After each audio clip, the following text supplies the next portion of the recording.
I know you all want to party and you all want to go to bed if you're watching at home, but I'm going to use the 2 minutes that I have up here to not thank everybody again, because that would be boring, but to talk about something incredibly close to my heart. I want to talk to you about brain cancer. I want to say to you that every 5 hours in Australia, someone dies from brain cancer. Sorry, every 5 hours, someone is diagnosed with brain cancer, and 8 out of 10 people who are diagnosed will die from brain cancer. Everyone thinks it's this rare form of cancer. It is not. It kills more people under 40, and that's a lot of you in this room, more people under 40 than any other cancer. It kills more kids than any other disease. In 2010, my husband, Greg, was one of the unlucky ones, and after a long battle, he died from brain cancer. Over 10 years, I watched him suffer multiple seizures a day, lose feeling down one side of his body, have his little 3-year-old have to push him around in a wheelchair because he couldn't walk anymore. He was an incredibly brave man. He was a great dad. He was a great husband. He was a great brother, and he was a great friend. But he shouldn't have had to go through that, and no one should have to go through that. And that's why I want to raise awareness about it tonight. Throughout his cancer journey, he used to wear a lot of hats and he used to wear a lot of beanies.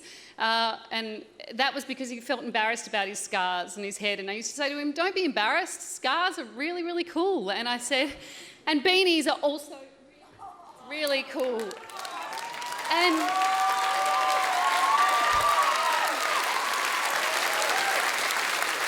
I want to ask anybody that's on TV in Australia tomorrow to whack on a beanie. I want to get the nation talking about brain cancer. It receives next to no funding, which is ludicrous, because without funding, more people are going to die. And as I just said, 8 out of 10 people who are diagnosed will die from this disease. Jocelyn was diagnosed with brain cancer in 2010, so we were 11 or 12. Yeah. Year 6. And I remember I found out later because I was away, but when my mum told me, I didn't really, I just thought, what? Because we, at school, Jocelyn hadn't been really, she was just out of it, kind of. I remember she got these, really intense, migraines, every day at school. And we thought she was lying. We thought she was lying. After lunch, she would go and sit in the corner, and we thought, oh, she's just trying to get out of schoolwork. Yeah, she just used to go read, and the drop everything and read corner. Yeah. But then it turned out that it was, a bigger deal. Yeah. How many people are diagnosed with brain cancer a day? At a guess, I would say 1 to 2 people a day. Not a lot. I have absolutely no idea. Do I have to pick a number? No idea. I got a phone call while I was at work, and Steph said, I want you to come home now. And the way she said now wasn't I've poured some boiling water over my finger or something. It was like, okay, something's really, really wrong. And so I basically popped in the car straight away and came home. And we went straight to Westmead. Yeah, straight down to the emergency at Westmead. And they were queuing her up for an operation that night.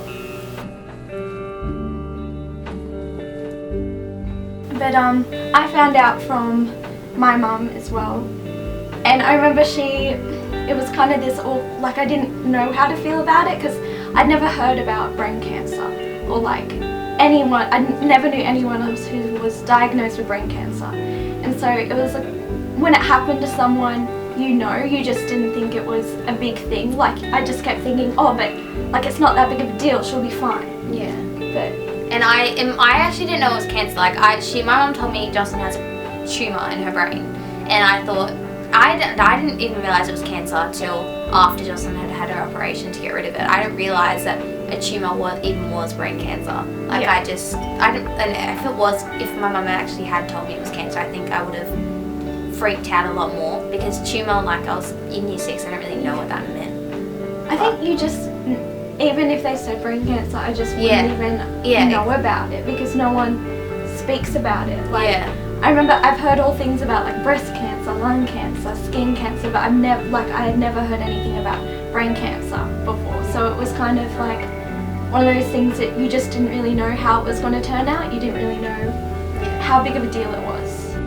How do you prevent brain cancer? I don't think you can. Like any cancer, I think it's just one of those things that still remains a bit of a medical mystery. I think brain cancer could be prevented by like regular checkups or medication, maybe. Oh, I don't really know, to be honest. I presume, like a lot of cancers, there's two influences. It can be genetic susceptibility to it, or it could be your environment, whether you're taking toxins or whatever in your environment. So quite complex how it occurs. Sometimes it is just random bad luck. You go to a hospital and like get chemotherapy or something.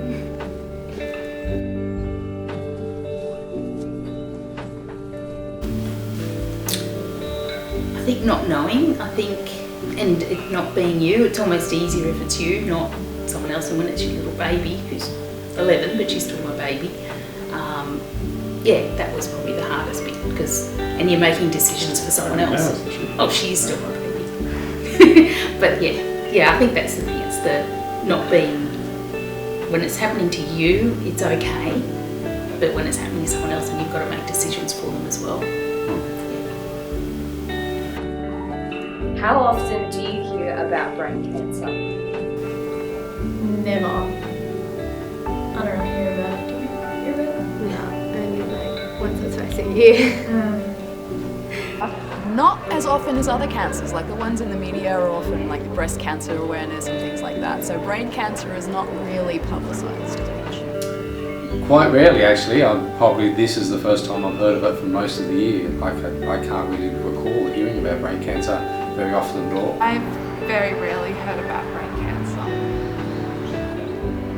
I would say it's definitely not as widely publicised as other types of cancer or terminal illness. So say like breast cancer, for example, does have quite a big media base behind it. So yeah, I wouldn't say that I hear much about brain cancer. Yeah, because you never knew what to say to her. Yeah. It was this, you constantly felt awkward and uncomfortable, and then you felt awkward and uncomfortable that you felt awkward and uncomfortable. Yeah, exactly. Like it was, you didn't know what to say to her, you didn't know whether to bring it up and say, like how was operations, how are you feeling? It was kind of just like, let's just not talk about it, let's just, be normal.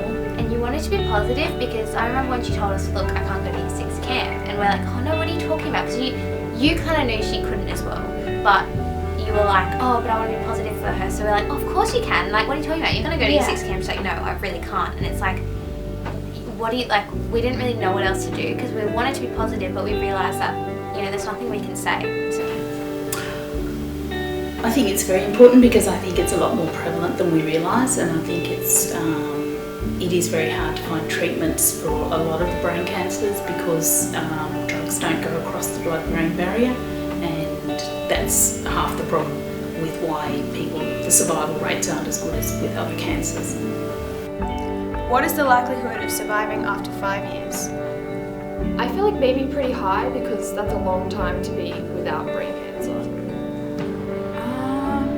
I'm not sure. I don't think it would be a very big number.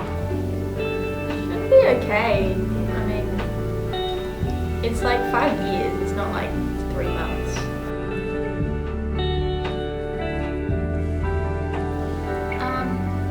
Yeah, I think it's a big deal, and especially because I didn't know it was brain cancer. Like as I said before, like it was a tumor. Like I assumed that when I heard tumor, I didn't realise it was cancer. I didn't realise tumours were cancer, and now that I realise it's brain cancer, I've looked back, and apart from the Carrie one, I hadn't even heard of a brain cancer foundation. Like of course there's like breast cancer, and they do all this. You never see anything like ads on the TV, like they've got skin cancer ones and stuff. You never hear anything about brain cancer.